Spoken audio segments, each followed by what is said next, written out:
Alhamdulillahirabbil alamin hamda yukafi'un majida ya rabbana lakal hamdu kama yang bagi li jalali wajhikal karim wa ajimi sultanik. Yang saya hormati Bapak Supratman MPD dan teman-teman yang saya banggakan. Baik, kami dari kelompok 1 akan menjelaskan hasil diskusi kami, yaitu tentang organisasi profesi. Pertama-tama, saya akan memperkenalkan nama-nama anggota saya. Saya sendiri atas nama Ninang Anjarwati sebagai moderator dan pemateri. Uswatun Hasanah sebagai pemateri pertama, Ahmad Edwin Ramandani sebagai pemateri kedua, dan Ninang Anjarwati sebagai pemateri ketiga, dan yang terakhir Aminah sebagai pemateri keempat.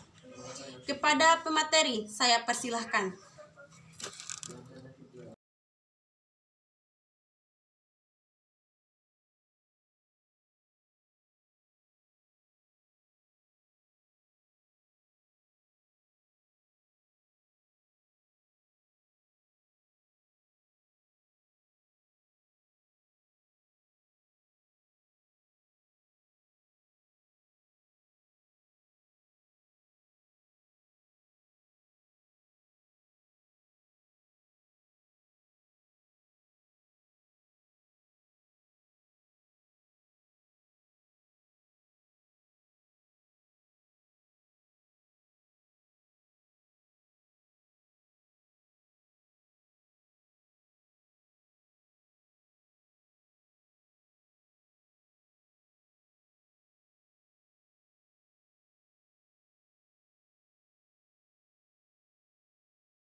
Assalamualaikum warahmatullahi wabarakatuh. Nama saya Ahmad Edwin Ramdhani dengan NIM 2020A1H028. Di sini saya akan mempresentasikan hasil kerja kelompok kami.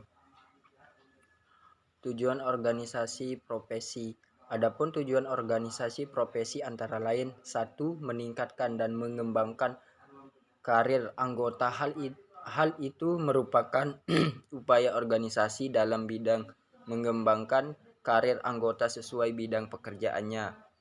Yang kedua, meningkatkan dan mengembangkan kemampuan anggota merupakan upaya terwujudnya kompetensi dalam bidang yang handal pada diri anggotanya. Yang ketiga, meningkatkan dan mengembangkan kewenangan profesional anggota merupakan upaya para profesional untuk menempatkan anggota suatu profesi sesuai dengan kemampuan. Yang keempat, meningkatkan dan mengembangkan martabat anggota agar anggotanya terhindar dari perlakuan tidak manusiawi. Yang kelima, meningkatkan dan mengembangkan kesejahteraan untuk meningkatkan kesejahteraan lahir batin anggotanya. Macam-macam organisasi profesi. 1. PGRI, Persatuan Guru Republik Indonesia. 2. IDI, Ikatan Dokter Indonesia. Yang ketiga, PPNI, Persatuan Perawat Nasional Indonesia. Yang keempat, PII, Persatuan Insinyur Indonesia. Persatuan Insinyur Indonesia. Yang kelima, IAPI, Ikatan Akuntan Publik Indonesia. Yang keenam, IAI, Ikatan Apoteker Indonesia.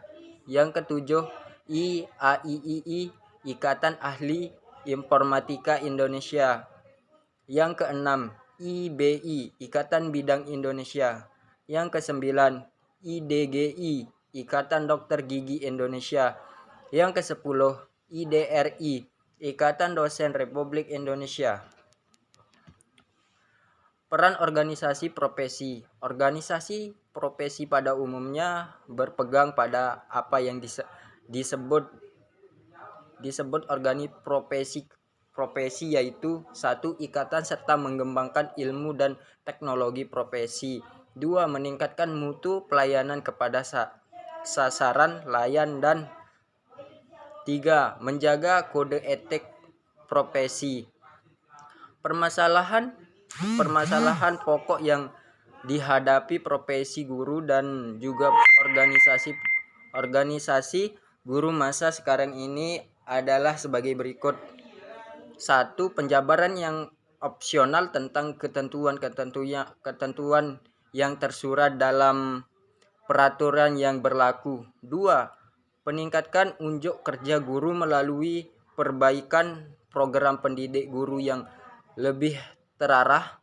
Ketiga, proses profesionalis guru melalui sistem pengadaan guru terpadu. Yang keempat, penataan organisasi profesi guru yang diarahkan kepada bentuk wahana untuk pelaksanaan profesionalis guru. Yang kelima, penataan kembali kode etik guru, terutama yang berkenan dengan rambu-rambu perilaku profesional. Yang keenam, pemasyarakatan kode etik guru diterapkan oleh setiap guru dan ditandakan oleh masyarakat rekan. Sekian dari saya. Apabila ada salah kata mohon dimaafkan, apabila ada lebihnya tolong diikhlaskan. Wabillahi taufiq wal hidayah. Wassalamualaikum warahmatullahi wabarakatuh. Kewajiban guru. Kewajiban dan hak guru sebagai tenaga pendidik. Kewajiban pendidik menurut Undang-Undang Sidiknas Pasal 40 Ayat 2. Yang pertama, menciptakan suasana pendidikan yang bermakna, menyenangkan, kreatif, dinamis, dan dialogis. Yang kedua, menciptakan komitmen secara profesional untuk meningkatkan mutu pendidikan. Yang ketiga, memberikan teladan dan menjaga nama baik lembaga profesi dan kedudukan sesuai dengan kepercayaan yang diberikan kepadanya. Bagian 2, hak pendidik menurut Undang-Undang Sidiknas Nomor 20 Tahun 2003 Ayat 1. Yang pertama, memperoleh penghasilan dan jaminan kesejahteraan sosial yang pantas dalam memadai. Yang kedua, memperoleh penghargaan sesuai dengan tugas dan prestasi kerja. Yang ketiga, memperoleh pembinaan karir sesuai dengan tuntutan pengembangan kualitas. Yang keempat, memperoleh perlindungan hukum dalam melaksanakan tugas dan hak atas hasil kekayaan intelektual dan berkesepakatan untuk menggunakan sarana, prasarana, dan fasilitas pendidikan untuk menunjang kelancaran pelaksanaan bertugas. Adapun bagian 2, kewajiban dan hak guru menurut Undang-Undang Nomor 14 Tahun 2005, yaitu A. Kewajiban guru. Pasal 20 Undang-Undang ini menyatakan bahwa dalam melaksanakan tugas keprofesionalan, guru berkewajiban merencanakan pembelajaran, melaksanakan proses pembelajaran yang bermutu serta menilai dan mengevaluasi hasil pembelajaran. Mengembangkan dan meningkatkan kualitas akademik dan kompetensi secara berkelanjutan sejalan dengan perkembangan ilmu, pengetahuan, teknologi, dan seni.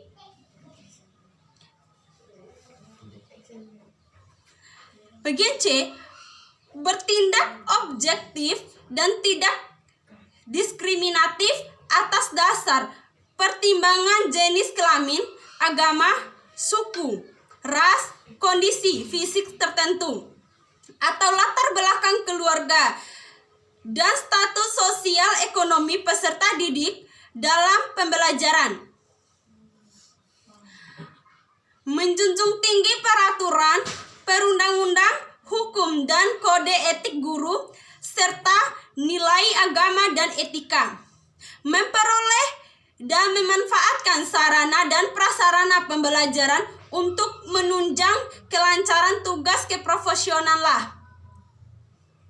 Memiliki kebebasan dalam memberikan penilaian dan ikut menentukan kelulusan penghargaan dan atau saksi kepada peserta didik sesuai dengan kaidah pendidikan, kode etik guru, dan peraturan perundang-undang. Memperoleh rasa aman dan jaminan keselamatan dan melaksanakan tugas. Memiliki kebebasan untuk berserikat dalam organisasi profesi.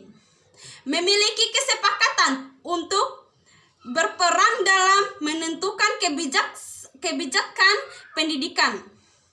Memperoleh kesepakatan untuk mengembangkan dan meningkatkan kualitas akademik dan kompetensi.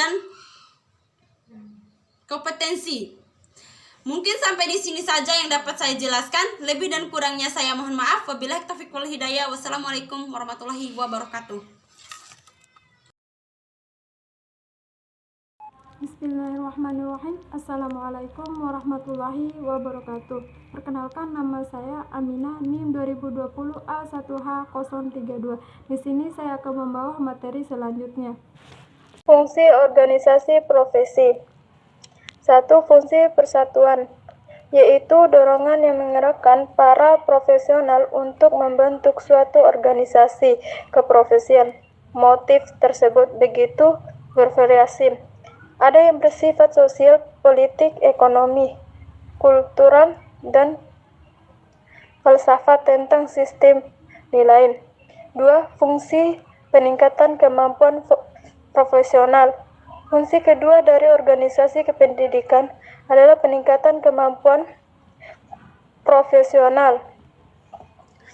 Pengembangan profesi pendidikan ini. Fungsi ini secara jelas tertuang dalam PP nomor 38 tahun 1992 pasal 61 yang berbunyi tenaga pendidikan dapat membentuk ikatan profesi sebagai wadah untuk meningkatkan dan mengembangkan karya, kemampuan, kewargaan negara profesional, martabat dan kesejahteraan tenaga pendidikan. Faktor-faktor organisasi profesi. 1. Faktor internal adalah faktor yang asal dari dalam diri sendiri atau individu itu sendiri. Faktor ini biasanya berupa sikap, juga sikap yang melekat pada diri sendiri.